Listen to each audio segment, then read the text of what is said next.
Alhamdulillah, alhamdulillahilladzi anzala sakinata fi qulubil mu'minin liyazdadu imanan ma'a imanihim. Asyhadu an la ilaha illallah wa asyhadu anna Muhammadar Rasulullah. Allahumma shalli wa sallim wa zid wa barik wa taraham wa tahannan ala abdika wa rasulika sayyidina Muhammadin wa ala alihi wa sahbihi wa man tabi'ahum bi ihsan. Qala Allah ta'ala fi kitabihil karim wa astaqul qailin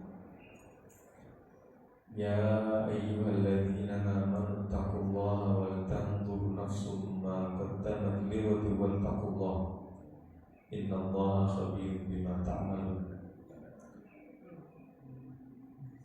Qala Rasulullah sallallahu alaihi wasallam, Qila ya Rasulullah dullani ala amalin yudkhiluni al-jannah wa yubaidni an-nar. Faqala tud'imu at-ta'am wa tufshi salam ala man arafta aw lam ta'rif. Bapak Ibu hadirin hadirat semuanya yang saya hormati, begitu juga guru kita yang mulia yang senantiasa setia membimbing kita semuanya, dan Allah memberikan kesehatan dan umur panjang kepada beliau, Yusufudin, dan bapak-bapak, ibu-ibu semuanya yang saya hormati. Pada kesempatan pagi hari ini, kalau pekan yang lalu Dr. Atabik Lutfi telah menyampaikan tema yang sangat komprehensif terkait dengan kurban. Pada kesempatan kali ini menambahkan apa yang pernah beliau sampaikan. Kita akan mentadabburi sedikit dari surah Al-Kautsar, yang secara khusus surah ini juga membahas tentang kurban. Lebaran ini kira-kira tahun berapa? Kayaknya beda juga ini. Jadi satu Dzulhijjahnya. Kalau satu Dzulhijjahnya sama, mestinya lebarannya sama. Baik. A'udzu billahi minasyaitonir rajim.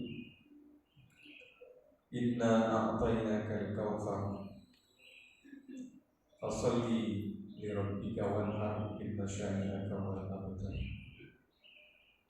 Ayat surah ini adalah surah yang terpendek di dalam Al-Quran. Jumlahnya ada tiga ayat. Jadi meskipun terpendek, tetapi bilangannya tetap ada bilangan banyak, karena banyak di dalam bahasa Arab itu tiga, itu jamak. Mufrad bukannya jamak, sehingga meskipun surah Al-Kautsar ini paling sedikit, tetapi sedikit-sedikitnya tetap ada banyak, yaitu tiga. Saya ingin memulakan ini menandakan bahwa sesimpel-simpelnya surah di dalam Al-Quran itu kan gunanya luas. Sesimpel-simpelnya surah di dalam Al-Quran itu maknanya mendalam. Yang pertama, saya ingin memulakan surah ini meskipun ayatnya cuma 3, disebut surah yang terpendek, tetapi memiliki nama cukup banyak. Disebut dengan namanya banyak karena paling tidak kita dapati ada 3 surah, 3 nama Imam Tirmidzi di dalam kitab hadisnya itu menyebut namanya surah Al-Kautsar. Ini berarti nama yang populer sebagaimana yang kita dapati di dalam mushaf kita. Tetapi justru Imam Bukhari di dalam kitab sahihnya menyebutnya bukan surah Al-Kautsar tetapi surah Inna A'tainakal Kautsar. Jadi ayat pertama dari surah Al-Kautsar ini dijadikan sebagai nama. Ini sama persis seperti surah An-Naba juga disebut juga dengan surah Amma Yatasa'alun.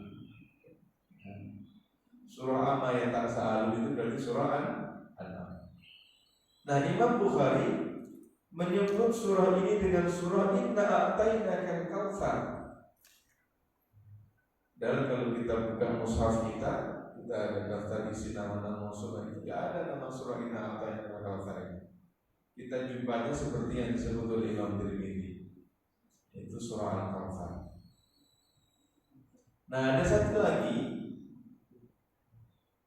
Imam Alusi dalam tafsirnya Fi Ruhil Ma'ani disebutnya dengan surah An-Nahr. Nah, itu kurang R, maaf. Dalam slide saya An-Nahr kurang roh diselepas An-Nahr. Disebut dengan suratul Nahr, surah An-Nahr. An-Nahr itu artinya sebelihan. Kenapa surah ini yang terdiri daripada 3 ayat ini disebut dengan surah An-Nahr? Karena memang surah ini bicara tentang penyembelihan kurban. Sehingga Imam Al-Alusi tidak menyebut dengan surah Al-Kautsar, tidak disebut dengan surah Inna A'tainakal Kautsar, tetapi surah An-Nahr, yaitu surah penyembelihan. Kenapa demikian? Karena tema sentral daripada surah ini bukan nikmatnya banyak Al-Kautsar itu. Tema sentral endingnya bukan cuma sekedar ngasih tahu bahwa Allah telah memberikan kenikmatan yang melimpah, bukan. Tetapi endingnya adalah justru fanhar itu, yaitu berkorban melakukan penyembelihan. Nah, ini poin pertama. Jadi kita dapati bahwa para ulama berdasarkan riwayat-riwayat yang terjumpa bahwa surah ini memiliki tiga nama. Yang kedua, para ulama itu juga rupanya berbeda pendapat, Bapak. Jadi kalau kita perhatikan, memang para ulama itu kalau membahas tentang persoalan itu selalu isinya beda. Dan mereka membicarakannya dengan penuh relax, begitu santai. Kita kadang-kadang kalau ngomongin beda itu pengennya berantem karena beda. Di para ulama kita dapati. Nah, salah satunya ini, sebagian ulama menyebut ini surah Mekah, surah yang diturunkan di Mekah, atau surah yang diturunkan sebelum Nabi itu hijrah. Jadi para ulama ketika membicarakan tentang konsep Makkiyah dan Madaniyah, itu mereka juga teorinya berbeda. Ada yang mengatakan teorinya itu berdasarkan tempat, ada yang berdasarkan waktu. Kalau tempat berarti turunnya di Mekah, meskipun terjadinya selepas hijrah. Dan Nabi selepas hijrah ke Madinah itu kan gak tinggal di Madinah saja. Kadang-kadang pergi ke Taif, kadang-kadang pergi ke Najib, juga ke Mekah juga. Nah, kata teori pertama, kalau seandainya surah itu diturunkan di Mekah, meskipun terjadinya itu selepas hijrah, maka dia itu surah Mekah. Dikata kelompok kedua, enggak. Surah Mekah dan Madinah itu penentunya adalah sebelum atau setelah hijrah. Dengan demikian, kalau seandainya ada surah itu turun sebelum hijrah, maka dia ini disebut surah Mekah. Tetapi kalau turunnya selepas hijrah, maka dia surah Madinah. Menurut pandangan kedua ini, jadi kalau ada seandainya surah itu turunnya di Mekah, tapi kejadiannya selepas hijrah, maka dia ini masuk surah Madaniyah. Kenapa? Karena kejadiannya selepas hijrah, meskipun turunnya di Mekah. Dengan demikian, kalau ada surah itu turun tidak di Mekah, misalkan di Hudaybiyah, misalkan di wilayah lain, Uhud, misalkan jarak dari Mekah ke Uhud kan masih lumayan juga. Uhud itu di Madinah dekatnya kan.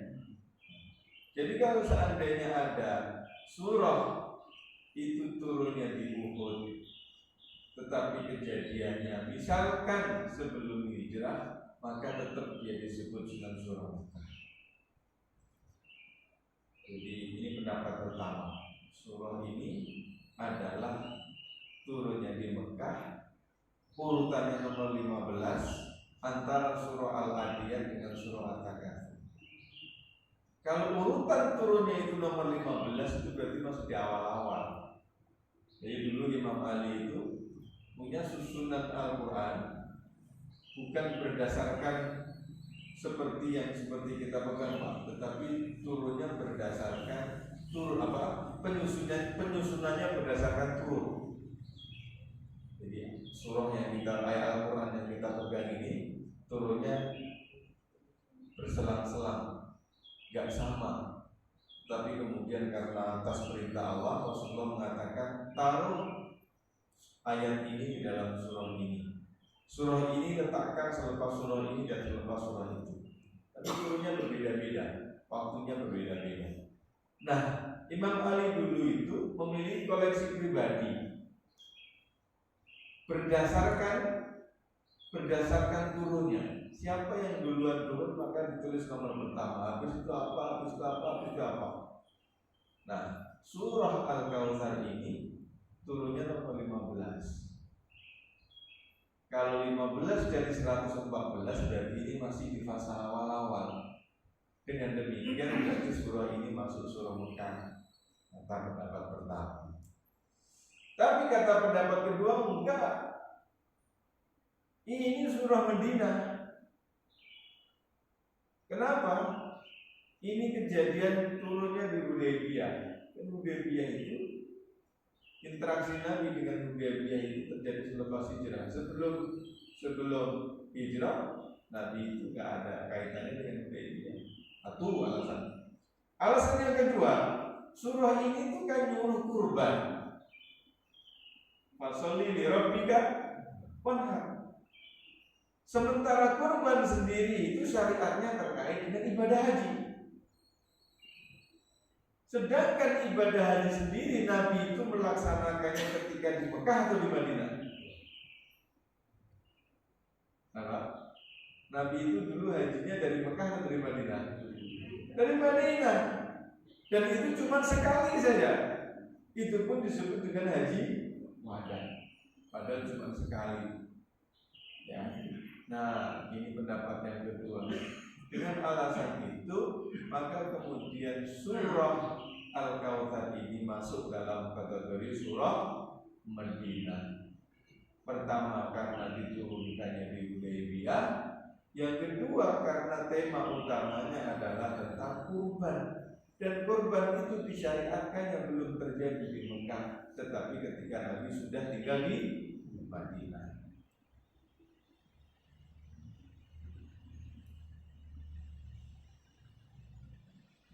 Ayat ini, surah ini, meskipun jumlah ayatnya sedikit, tapi namanya banyak. Tadi kita sebut 3, ada Al-Kautsar, ada Inna A'tainakal Kautsar, ada An-Nahl. Kalau kita perhatikan di dalam susunan surah kita, Ibu, Bapak, surah Al-Kautsar ini sebelumnya surah apa?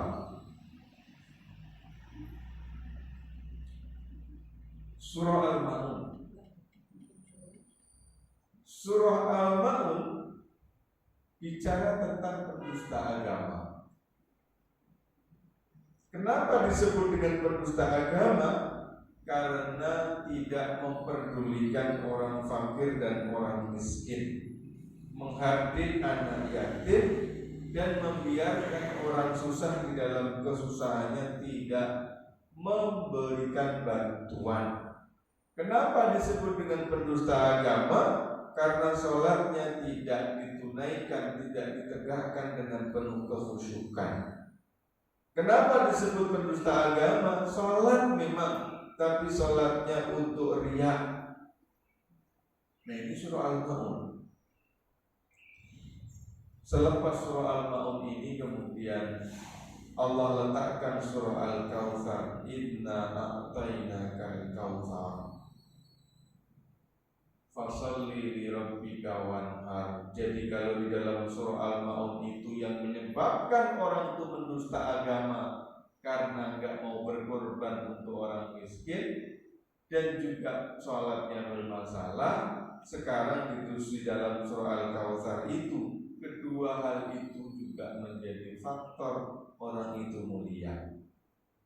Fasalli li rabbika wanhar. Jadi kalau begitu antara surah Al-Ma'un dengan surah Al-Kautsar itu temanya hampir sama. Sama-sama tentang sholat dan sama-sama tentang pengorbanan kontribusi di tengah masyarakat.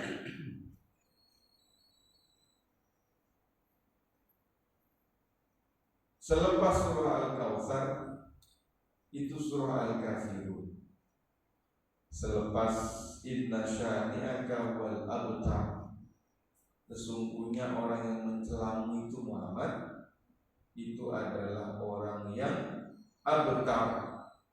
Mana abtar? Abtar itu cilaka karena terputus dari rahmat Allah. Inna syani'aka huwal abtar. Qul ya ayyuhal kafirun. Pas selepas surah Al-Kautsar ini surah Al-Kafirun. Akhir surah Al-Kautsarnya abtar. Awal surah Al-Kafirunnya qul ya ayyuhal kafirun. Seolah-olah Allah ingin menjawab, sesungguhnya orang yang terputus dari rahmat Allah Subhanahu wa taala itu adalah al-kafir. Jadi nyambung, puzzle-nya ketemu, kliknya itu kuat. Baik ketika dibahas dengan surah sebelumnya ataupun dengan surah setelahnya. Dengan demikian, orang yang mulia di hadapan Allah itu adalah orang muslim, tetapi tidak sembarang muslim, tetapi muslim yang sholatnya tegak, muslim yang kedermawanannya lebar, kedermawannya luas. Kalau tidak, maka dia abtar, persis seperti qul ya ayyuhal kafirun. Itu kira-kira ayat sebelum dan ayat setelahnya. Begitu mati.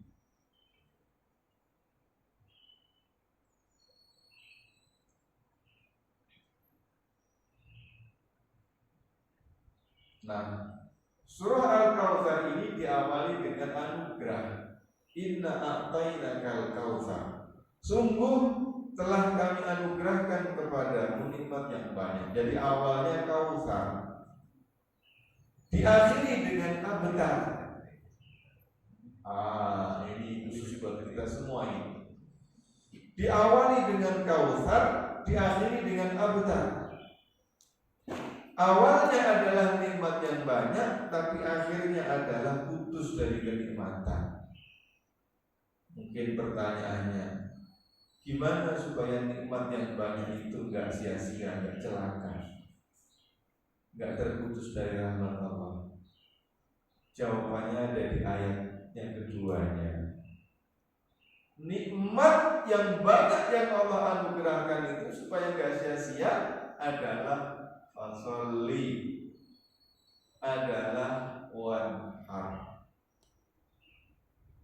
Jadi kita dapat nikmat sehat, dapat nikmat harta, dapat nikmat jabatan, dapat nikmat anak, dapat nikmat kemudahan hidup. Semuanya itu kalau tidak ada sholat dan tidak ada kurban dengan maknanya yang luas, membantu, kontribusi, donasi, menyayangi, menyantuni, menghargai, itu semuanya akan terputus nikmatnya dari Allah. Jadi hidup ini kalau tidak ada taufan juga gak enak, iya kan? Hidup ini kalau tidak ada taufan gak enak. Ngaji saja Pak, kalau giginya sakit gak bisa. Ya saya pekan lalu baru ngaku gigi, gak nyaman. Gigi bungsu itu meskipun gak bengkak, gak goyang, tapi dia ganggu ketika ngomong. Akhirnya dicabut juga, kan kata dokter dicabut. Nah, apalagi kalau nggak ada yang lain, nikmat. Ada salah seorang wali namanya Bustami, zaman dahulu dari kalangan tabi'in. Dia ini diceritakan, Pak. Dia ini jadi wali kekasihnya Allah itu bukan karena melalui jalan zikir yang banyak. Biasanya kan kalau para ulama itu punya zikir-zikir banyak, gitu. Itu waktu itu tirakannya. Tapi disebutkan dia ini menjadi kekasihnya Allah itu cuma dalam tanda kutip, cuma gara-gara setiap kali makan itu dia sadar. Sadarnya apa? Kata dia, saya ini orang nakal, kata dia. Tetapi senakal-nakalnya saya, Allah itu selalu tetap ngasih makan saya. Jadi apa Pak? Aneh. Allah tuh ngasih kepada hambanya itu, gak peduli hambanya itu nurut atau maksiat, itu gak peduli. Apa itu kalau disebut rahmah itu sudah paling ujung. Gak ada orang tua yang, gak ada orang yang kayak begini, termasuk orang tua. Orang tua itu sayang-sayang sama anak, rahmah belas hatinya sama anak. Tapi kalau anaknya ada bantah, anaknya ada gak nurutnya, gimana hatinya? Bahwa seandainya termasuk bantu bilangnya ikhlas gitu, tetap saja paling gak ada sesuatu dalam hati. Ya masa sih yang lain pada ngasih bantuan kita, masih ada gitunya kita. Kalau ada renovasi masjid bantu, kayalah kalian enggak. Kalau mau sholat Jumatan enggak jauh-jauh, masih ada gitunya kita. Tapi kalau Allah ngasih ke kita, ada itu semuanya. Nah, Bustami itu setiap kali makan itu begitu. Setiap kali makan itu begitu. Dan gara-gara itulah kemudian dia menjadi kasihnya Allah. Nah, maka kalau di dalam ayat ini sesungguhnya Allah ngajarinya wajar. Jadi di atas kenikmatan yang luar biasa itu wajarlah kalau seandainya karena itu salah untuk membangun komunikasi dengan aku yang memberi nikmat itu. Di bahasa kitanya wajar juga kalau kamu itu berkorban, memberi kontribusi di tengah masyarakat, karena kamu itu bahagia juga bisa bahagia gara-gara orang lain juga. Tapi kalau seandainya Allah nggak minta fasoli li rabbika wanhar pun, itu nggak ada pihak manapun, zat siapapun yang kayak begitu, kayak Allah itu nggak ada. Abu Bakar ini pernah, Abu Bakar ini orang apa? Orang terbaik selepas Nabi. Dia ini pernah punya anak angkat, jurusin betul. Nah, tapi ketika anaknya, yaitu Sayyidah Aisyah, pernah digosipin serong, dan itu sudah dijawab oleh Allah dalam Al-Quran itu ya. Gak mungkin itu serong. Coba kalau serong Nabi itu salah milih istri. Kalau salah milih istri berarti Nabi itu gak bisa jadi teladan. Gak mungkin. Nah, ketika peristiwa gosip menyebar di tengah masyarakat itu, anak angkatnya ini alih-alih diem, alih-alih membackup, alih-alih membela, tapi justru malah ikut-ikutan nyebarin gosip. Kira-kira kayak apa sebelumnya Abu Bakar? Orang yang selama ini saya angkat, saya besarkan, saya ngurusin, ketika ada hal-hal yang terjadi gak baik di tengah rumah tangganya Abu Bakar, bukan malah menutupi, bukan malah membela, menjelaskan yang sebenarnya, tapi malah ikut-ikutan nyebar. Gara-gara kayak begini tuh oleh Allah Subhanahu wa Ta'ala Abu Bakar ditegur di dalam Al-Quran. Ya. Padahal itu secara manusia itu wajar kan? Wajar itu kan? Secara manusia itu wajar. Orang yang selama ini kita perjuangkan, misalkan, orang selama ini kita dukung, misalkan, orang yang selama ini kita tapi tiba-tiba begitu. Ini tadi ya, ada orang menjadi kekasihnya Allah gara-gara setiap kali makan dia itu mengingat, bersyukur meskipun saya itu nakal tapi masih tetap dikasih makan sama Allah Subhanahu wa Ta'ala. Itu menunjukkan dia mampu mengagungkan Allah. Tidak ada yang seperti Allah itu. Yang rakyat tadi kadang-kadang sebelumnya dulu dari dukung, ya kan? Giliran sudah jadi begitu, harus sebenarnya dan harus sebenarnya.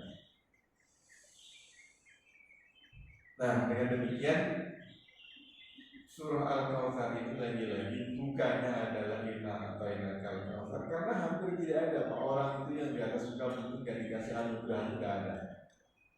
Tetapi semua anugerah itu bisa menjadi aktar kalau tidak fasoli lirabbika wanhar.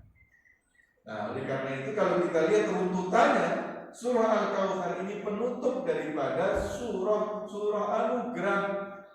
Apa surah anugerah? Sebelumnya ada Wadduha, sebelumnya ada Alam Nashrah. Itu semuanya surah-surah yang membicarakan tentang anugerah kenikmatan yang diberikan kepada Nabi Muhammad.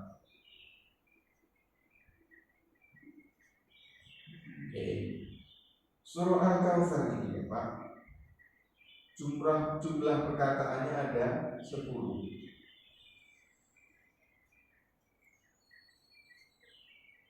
Inna a'tainaka al-kautsar fasholli li rabbika wanhar inna syani'aka huwa al-abtar, ada 10. Sehingga sekali lagi surah Al-Kautsar ini menjadi penyempurna, informasi penyempurna dari informasi kenikmatan yang sebelumnya sudah Allah berikan di dalam surah-surah sebelumnya, mulai daripada Alam Nashrah laka sadrak wa wada'na anka wizrak, terus kemudian diteruskan Wadduha wal laili idza saja, sehingga sebagai penutup penyempurna maka wajar jumlah ayatnya, jumlah perkataannya ada 10. Persis surah ini juga diturunkan pada tahun ke-10 Hijrah. Jadi kita berpegang kepada surah ini, surah Madinah, ya, 10 Hijrah, sesaat pada saat Nabi Muhammad SAW kemudian melakukan ibadah haji.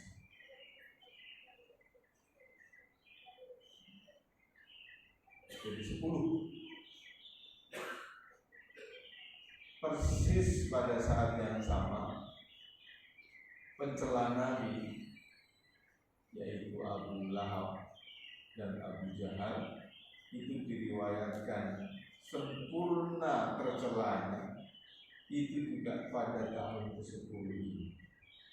Jadi diriwayatkan Bapak, Abu Lahab ini ketika meninggal itu badannya membusuk. Saking membusuknya itu kemudian gak ada orang yang mau memandikan dan menguburkan. Sehingga kesimpulannya waktu itu artinya dibakar. Persis seperti kayu bakar yang dahulu dibawa oleh istrinya dicacar-cacarin di depan rumah Nabi, sehingga Nabi kalau mau pergi ke masjid itu kena gigi. Jadi seseorang itu dihinakan persis seperti cara dia dahulu menghinakan orang lain, tidak karena dulu istri atas izin suaminya yaitu Abu Lahab, istrinya itu membawa kayu berduri, kayu bakar berduri, namanya kayu orang Arab, tidak ada kayu jati. Kayunya kan kayu di padang, pepohonan kan pepohonan di padang pasir, itu semuanya kan berduri semua. Nah, kayu itu pula lah yang kemudian dijadikan kemudian hari untuk membakar jasadnya si Abu. Persis 10 sempurna semua. Nabi dikasih anugerah kesempurnaan pada tahun ke-10. Rukun Islam yang paling akhir disempurnakan juga pada tahun ke-10. Kenikmatan ini juga pada tahun ke-10. Sama orang yang mencela Nabi itu sempurna tercelanya, hinanya juga pada tahun ini.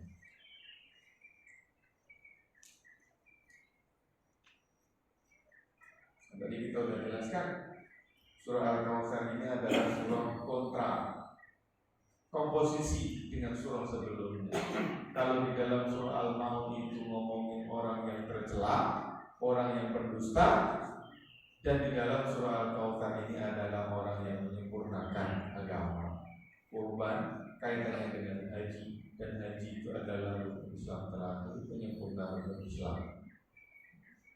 Cuma persoalannya sama dua-dua variabel. Orang itu mulia dan tercela itu berarti tergantung dua hal. Yang pertamanya hubungannya dengan Allah melalui sholat, dan yang kedua hubungannya melalui sesama melalui pengorbanan.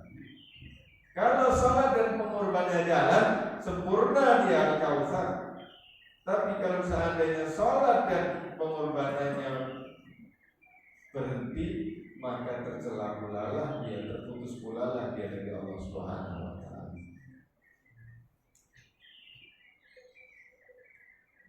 Ya, dengan demikian surah Al-Kautsar ini surah obat, penyakit dan obat. Penyakitnya enggak sholat, penyakitnya pelit, ya diobati dengan cara yang sama.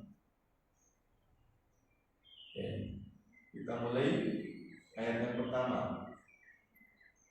Al-Kautsar itu apa sih? Makna yang paling luas adalah anugerah kenikmatan hidup. Sebagian riwayat ada yang mengatakan Al-Kautsar itu adalah nahrun fil jannah, sungai di dalam surga. Yang lempengannya itu terbuat dari emas. Terus kemudian dasar lautnya itu daripada permata. Airnya warnanya putih, lebih putih daripada susu. Dan manisnya airnya, rasa manisnya lebih manis daripada madu. Nah, itu namanya telaga Kautsar. Nahrul. Ya. Ini yang pertama, yang kedua, yang pertama Kautsar itu definisinya umum. Seluruh kenikmatan hidup itu disebut dengan Kautsar. Saking banyaknya, bukan kafir tapi Kautsar. Ini isim mubalaghah daripada kafir. Yang kedua adalah tadi disebutnya adalah sungai. Yang ketiga adalah telaga. Telaga yang ini nanti dipakai untuk basuh muka atau mandi.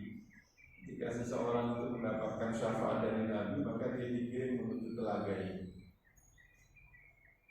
Nah, ini makna Kautsar. Dan Allah sudah memastikan inna a'tayna, meskipun surga itu masih nanti, meskipun telaga itu masih nanti, meskipun sungai itu masih nanti, belum terjadi, tetapi Nabi Muhammad sudah mendapatkan kepastian. Dari mana tahunya? Inna a'tayna, Allah hadir dengan bahasa telah. Bahasa Inggrisnya menggunakan kata past tense. Bahasa Arab grammarnya disebut dengan fi'il madhi.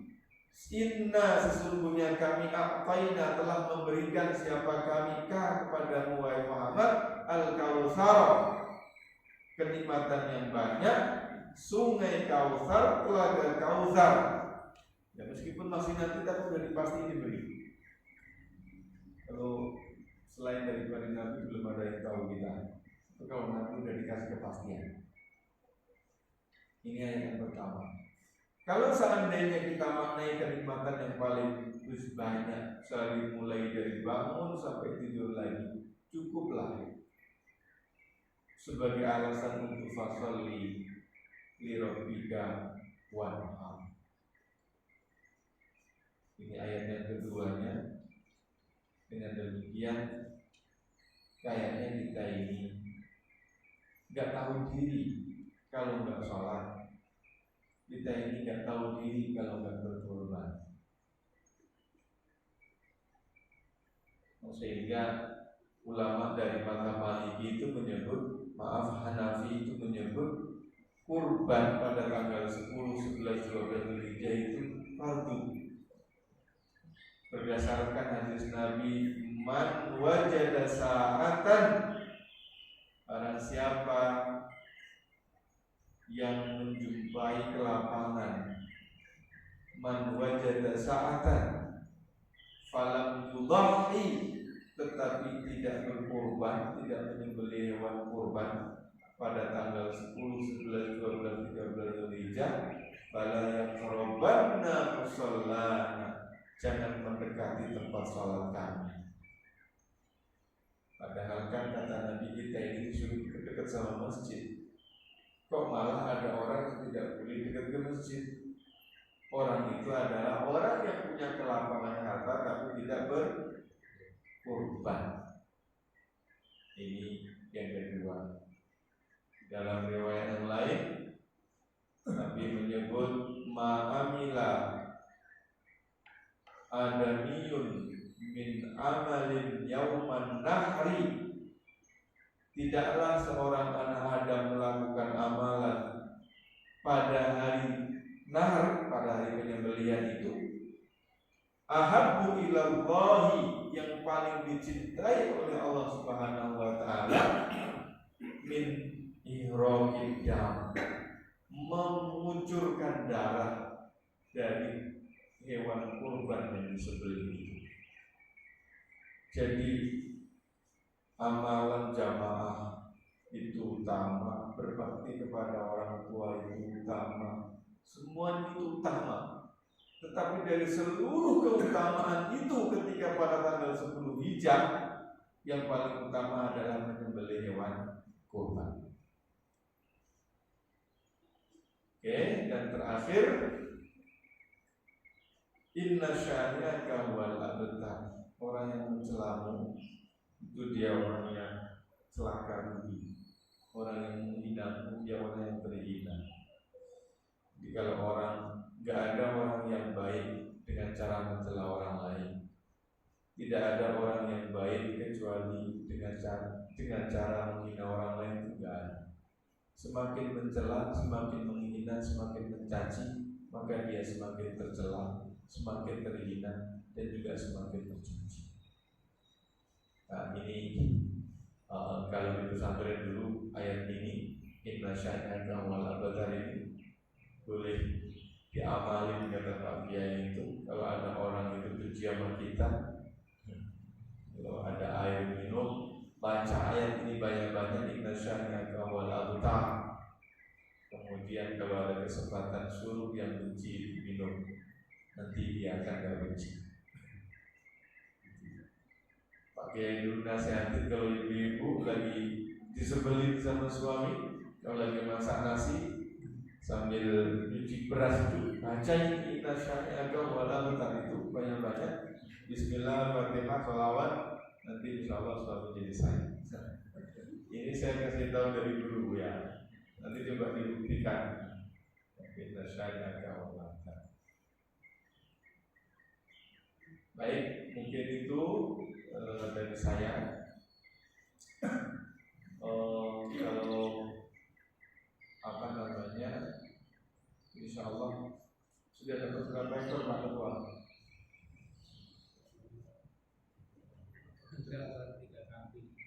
3 kambing. Sapinya dulu. 3 kambing, tapi 12 kaki. 12 kaki. Iya. Insya Allah ya, mudah-mudahan kita bisa apa namanya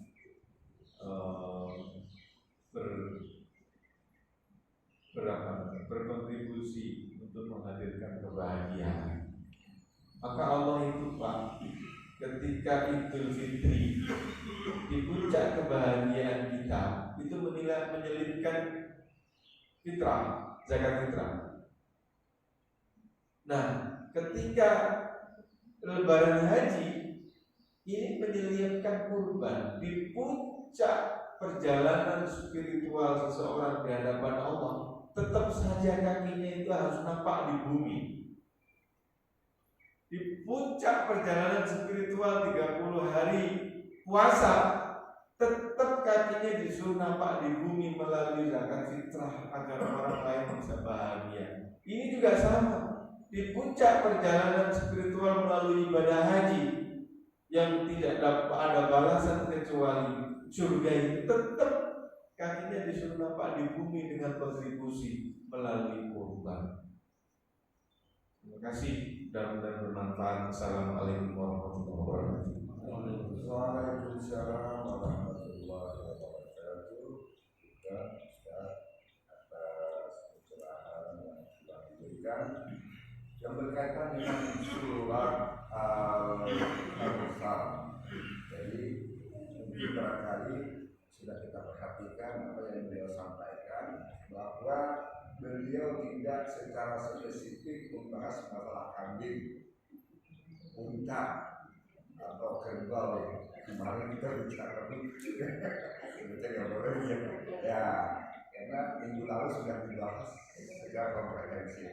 Jadi pada hari ini berbicara tentang ayat kurban, ayat-ayat nikmat, tetapi yang dibahas adalah lataif, mungkin begitu kali saja.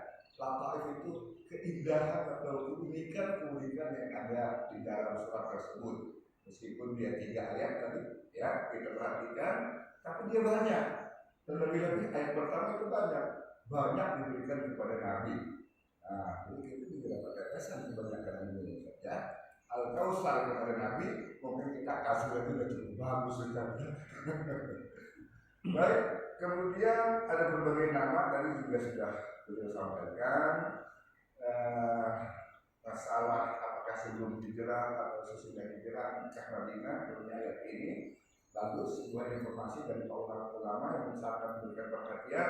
Namun yang penting bagi kita adalah bagaimana kita sedapat mungkin untuk mengimplementasikan pasal ini dalam dakwah hati. Kira begitu tadi himbauan Ustaz. Baik, silahkan Bapak dan Ibu sekalian, mungkin ada yang masih belum. Ibu siapa? Ibu Arif, ya, mewakili ya Pak Arif ya. Baik, silakan Ibu ya, apa yang ingin disampaikan? Ya. Sebentar, sudah dibawa.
bukan secara naik itu spesifik.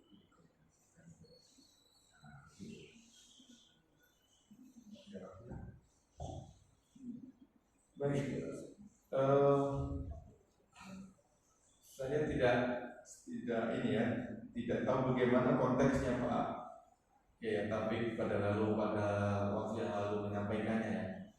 Tapi pertama yang saya sampaikan, kerbau ini kan tidak dikenal di era Nabi. Di era Nabi itu kan dikenal ya onta satu, kemudian kambing domba, sama lembu. Ya, tetapi saya melihat para ulama tidak semestinya cukup dengan 3 itu. Kambing itu kan sekarang jenisnya juga macam-macam. Ya. Kalau bahasa Inggris itu kan ada yang namanya sheep, ada yang apa lagi namanya ya. Pokoknya kambing itu macam-macam lah jenisnya. Artinya kalau seandainya memahami pada saat itu hanya seperti yang ada di era Nabi, maka semestinya mungkin kambing Garut nggak boleh nih. Kambing Garut kan jadi Garut bukan di Cina gitu ya. Nah, kalau unta lebih lagi kita nggak punya unta. Kalau ada pun di kebun binatang ya taman safari. Nah, saya melihat kalau sapi, memang para ulama mengkiaskan bahwa kerbau itu selevel dengan sapi. Ya, saya melihat bahwa melihat dan mengikuti pendapat yang seperti ini. Dulu di daerah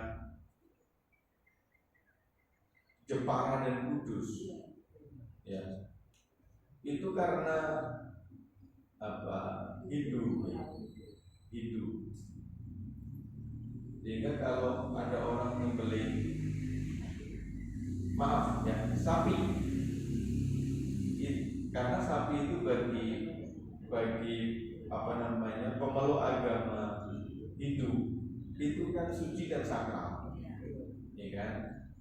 Sehingga kalau ada orang menyembelih sapi itu dikira menyembelih kesakralan, menyembelih itu tidak tahu Tuhan apa yang namanya sakral itu. Nah, dengan demikian para ulama dahulu itu salah satu caranya untuk bagian daripada fikih dakwahnya itu memang tidak menyembelih sapi, tapi yang disembelih adalah kerbau. Dan sampai sekarang sepertinya masih berlaku itu di Jepara atau di Kudus. Ya, bagus juga ya. Bukan berarti kemudian mengharamkan sapi, ya. Tentu para ulama tidak mungkin mengharamkan sapi. Ini dalam rangka menjaga kondisivitas dakwah ke depan, gitu. Jadi dengan demikian kan, dengan menyembelih sapi, dengan menyembelih kerbau secara syariat juga tidak dilarang, tapi dari sisi fikih dakwahnya tetap bisa membuka peluang agar dakwah ini berjalan. Sebab kalau tidak kan pasti berantem terus, gitu kira-kira ya. Nah, saya melihat begitu. Bukan hanya sekedar kalau di Jawa bukan hanya sekedar di Jawa, di Kudus dan Jepara, di Cilegon itu tempat lahirnya istri saya, itu juga kerbau yang disembelih. Nah, dengan demikian saya melihat memungkinkan jika tidak sapi adalah kerbau. Kalau seandainya nanti ada pertanyaan hewan yang semisal dengan kerbau, nah itu perlu bahsul masalah yang lebih mendalam. Nanti kuda, nanti apa lagi gitu ya. Tapi kalau kerbau, gimana Pak Bu? Gimana Bu? Kalau nggak ada sapi, nggak ada unta, nggak ada kambing, mungkin suatu saat bisa. Tapi kuda banyak. Bisa saja barangkali, tapi perlu. Iya, kalau kerbau, saya lihat para ulama memang membolehkan dan dia disamakan, dikiaskan dengan sapi. Dan memang dari sisi karakter hewannya kan mirip gitu kan, karakter hewannya mirip.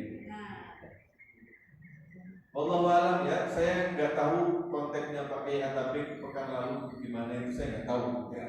Jadi apa namanya, kalau seandainya berbeda ya jangan dibetulin.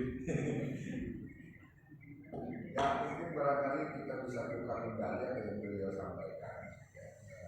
Intinya bahwa kalau masalah bakar, misalnya tahu bakar itu sakit kan, kalau berbau namanya jamus ya, berarti dua hal kan berbeda, jamus dan bakar. Iya, namanya mungkin aja berbeda Pak, tapi dari sisi karakter hewannya kan sama. Seperti budna sama jamal, ya kan gitu. Tapi itu tidak terlalu masalah banget Ustaz. Yang menjadi persoalan adalah ketika Ismail mau disembelih itu diganti dengan apa itu?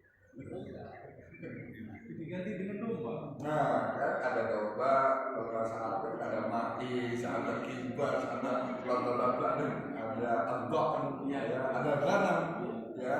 Kita yang biasa-biasa kalau motong mahal apa? Tamattu, ya biasa ganam. Dan itu biasa ganam yang paling kelas di bawah. Tapi ketika perkawinan di sana yang paling topnya itu pam atau apa biasa enaknya itu. Nah itu juga kan menjadi banyak pertanyaan. Iya, memang kadang-kadang ada orang bertanya itu sampai detail. Ustaz, yang paling afdol itu apa? Yang paling afdol itu sapi atau domba gitu kan. Kalau Nabi itu kan belum begitu kan jadinya. Kalau saya lihat ya pertanyaan sejauh itu ya belum dilihat ya. Maksud saya selama bahwa hewan-hewan tersebut itu disembelih gitu ya. Bahkan di era sahabat itu juga yang disebut syar. Syar itu kan juga bukan domba gitu. Ya jadi begitu. Kalau Nabi dulu yang disembelih kan ketika di Hudaybiyah itu budna an-sab'ah wal baqarah an-sab'ah. Jadi Nabi itu juga menyembelih unta, juga menyembelih baqarah. Jadi ya semua dilakukan oleh Nabi. Jadi kadang-kadang yang bertanya, Nabi itu kan dulu menyembelihnya adalah domba. Itu berarti lebih utama? Tidak. Makanya ketika di riwayat Muslim itu ketika di Hudaybiyah yang disembelih adalah al-budna an-sab'ah, unta, wal baqarah an-sab'ah, dan juga sapi untuk 7. Ya betul.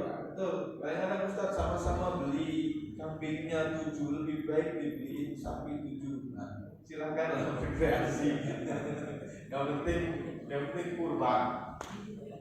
Syaratnya orang tuanya. Kalau motong dam Ustaz, kalau motong dam itu dia kan sama saja dam kurban gitu ya. Kebanyakan para jemaah haji itu tidak pernah memilih sapi. Kebanyakan masing-masing sendiri mungkin ada kepuasan batin kalian. Jadi intinya mau orang mau kambing, mau domba, tidak ada masalah ya gitu ya. Yang penting satu, kalau pilih domba jangan sampai diadu ya. Begitu kan? Dan Bapak dan Ibu sekalian, tapi beliau juga sempat menyinggung Abu Yazid Bastami. Ini menarik Ustaz, kalau besok kita bicarakan. Mohon izin kebetulan tadi beliau menyinggung satu nama yang namanya Al-Bastami. Saya jika berkenan saat kalau diungkit saya Bustami, nah ini ibaratnya saya ini orang nakal, tapi kok dikasih terus ya sama Allah gitu kira-kira gitu kan. Ternyata beliau ini adalah orang yang sangat benar boleh disebut besar. Beliau engkau adalah itu. Engkau adalah aku adalah engkau. Aku adalah Tuhan, aku itu adalah aku. Tapi gak apa-apa sekali-sekali di tempat kita ini membahas tentang masalah filsafat tasawuf. Jika bisa berkenan dan diizinkan oleh DKI, ya. Masih ada waktu atau Ustaz bagaimana? Ustaz masih beri kesempatan yang mau syuruk dan kesempatan yang mau bertanya, silakan. Mungkin bagi semuanya pakai jika sudah tidak ada yang bertanya maka kita anggap pertemuan kita pada pagi hari ini sudah cukup memadai dan insya Allah kita akan bertemu lagi di jadwal beliau bulan akan depan dengan topik yang berbeda ya. Dan saya simpulkan di sini bahwa surat Al-Kautsar ini meskipun pendek tapi ini bukan satu persyaratan. Jika ingin nikmat terus diberikan oleh Allah, maka jangan lupa pasal di rabbika wanhar, berkorbanlah dalam pengertian yang sangat luas dari kata Ustaz. Tidak hanya berkorban pada musim haji, tapi juga berkorban di setiap ada kesempatan. Kira begitu. Ya. Itu saja barangkali yang saya simpulkan, tidak banyak mengarah kepada persoalan-persoalan fikih, tapi kepada persoalan-persoalan isi kandungan atau lafaz Qur'aniyah. Baik, Ustaz, di penghujung acara kita ini tidak sempurna karena kalau Ustaz tidak menutup dengan doa, monggo Ustaz.